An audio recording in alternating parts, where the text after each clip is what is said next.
सदर मुमलिकत ने Bhang control and regulatory authority ordinance की मंजूरी दे दी है। भंग के तिब्बी और सनती इस्तेमाल के लिए रेगुलेटरी ऑर्डिनेंस की मंजूरी भी दी गई। मजीद जानते हैं डॉन न्यूज़ के नुमाइंदे उमैद अली से। जी उमैद, अपडेट कीजिएगा। जी देखिए, बिल्कुल सदर मुमलिकत आरिफ अलवी ने Bhang control and regulatory authority ordinance 2024 की मंजूरी दे दी है। इससे पहले जब इस ड्राफ्ट को वजारत कानून और इंसाफ ने सदर मुमलिकत को अरसाल किया था तो डॉन न्यूज ने ही सबसे पहले इसकी खबर दी थी।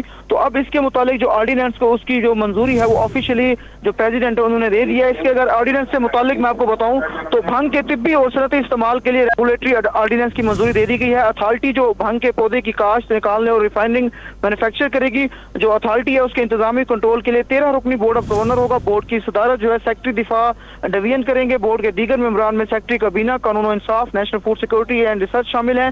अलबत्ता इस बोर्ड में चारों सूबों के चीफ सेक्रेटरीज, निजी शोबे के 2 अरकान, PSRC के चेयरमैन शामिल हैं, जबकि बोर्ड में ISI, IB के नुमाइंदे, ANF और ड्रैप का एक रुकन भी शामिल होगा। अतः हम जो बोर्ड है वो पॉलिसी फैसले और तब्दीली या कोताही समेत भंग से मुतालिक तमाम मामलात पर वफाकी हुकूमत को मशवरा देगा। लाइसेंस जारी करने का इख्तियार भी इस बोर्ड के होगा। ताहम वफाकी हुकूमत किसी भी वक्त बराह रास्त बोर्ड का इजलास भी बुला सकती है। ताहम इस ऑर्डिनेंस के तहत हुकूमत मुलाजमीन, मुशीरों और मुशावरतकारों का तकर्रुर भी कर सकती है। हुकूमत भंग के पौधों की मकामी सतह पर काश्त, फरोख्त और पैदावार पर कौमी पॉलिसी भी तैयार करेगी। ताहम इस ऑर्डिनेंस के तहत हुकूमत 5 साल की मुद्दत के लिए लाइसेंस जारी करेगी। जी बहुत शुक्रिया उमैद अली अपडेट करने के लिए।